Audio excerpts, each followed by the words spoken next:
कहते हैं ना कि लोगों की बातों से क्यों परेशान होते हो, लोग तो कुछ भी बोलकर निकल जाते हैं, जब हालात बदलते हैं तो लोगों के बोल भी बदल जाते हैं। चलिए आज हम लोग बात करते हैं क्लाउस।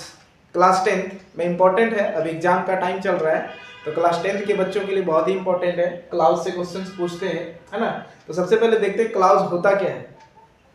शब्दों के उस समूह को क्लाउस कहते हैं जो किसी बड़े वाक्य का भाग होता है। क्लाउस का मतलब होता है वाक्यांश, वाक्य का एक खंड, वाक्य का एक टुकड़ा, है ना, जिसे क्लाउस कहते हैं।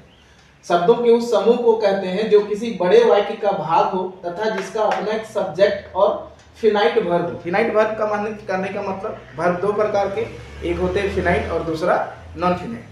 तो इसमें फिनाइट वर्ब हो, फिनाइट वर्ब वह होता है जो सब्जेक्ट और टेंस के अकॉर्डिंग वाक्य में अपने आप को बदल देता है, ठीक है, उसे फिनाइट वर्ब कहते हैं, ठीक है। तो कुछ क्लाउस निम्नलिखित वर्ड से शुरू हो सकते हैं जैसे where, how, who, when, what, why.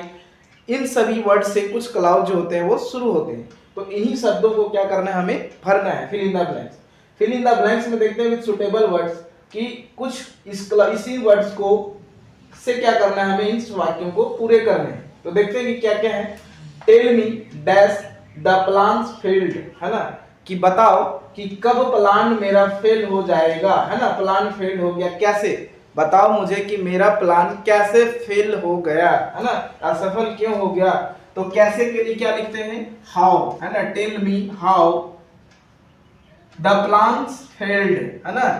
I don't know who did it, मैं नहीं जानता कि इसे किसने किया या कौन किया। तो यहाँ क्या हो जाएगा, हु, कौन किया।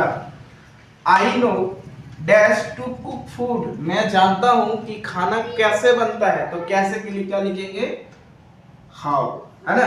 फिर do you know dash C wants, है ना, कि क्या तुम जानते हो कि वह क्या चाहती है।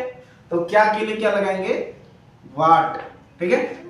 I live dash you live, बोल रहा है कि मैं वहां रहता हूं जहां आप रहते हो। तो जहां के लिए क्या लगाएंगे, where, where, I live where you live, मैं वहां रहता हूं जहां आप रहते हो। We are not sure dash will teach us English, हम लोग श्योर नहीं है कि हमें इंग्लिश कौन पढ़ाएगा, है ना। तो कौन पढ़ाएगा, तो यहाँ पे कौन के लिए क्या लगाएंगे, who will teach us English, कि हम श्योर नहीं है कि हमें इंग्लिश कौन पढ़ाएगा। तो हु यहाँ फिल कर सकते हैं। I will not believe dash you से, है ना, कि मैं विश्वास नहीं करूंगा। आई विल नॉट बिलीव, है ना, आई विल नॉट बिलीव, मैं विश्वास नहीं करूंगा। व्हाट यू से, आप जो भी कहोगे, है ना, व्हाट यू से, आप क्या कहोगे। फिर है please inform me dash you are coming back, है ना, कि मुझे इन्फॉर्म कर देना, है ना, प्लीज इन्फॉर्म मी, कि आप कब आ रहे हो। तो कब के लिए क्या लगाएंगे, when you are coming, कि आप कब आ रहे हो। तो इस प्रकार क्या कर सकते हैं हम लोग, इस छोटे छोटे वर्ड से क्लास शुरू होने वाले सेंटेंस को क्या कर सकते हैं हम लोग, फिल कर सकते हैं और आसानी से एग्जाम में मार्क्स ला सकते हैं। Thank you.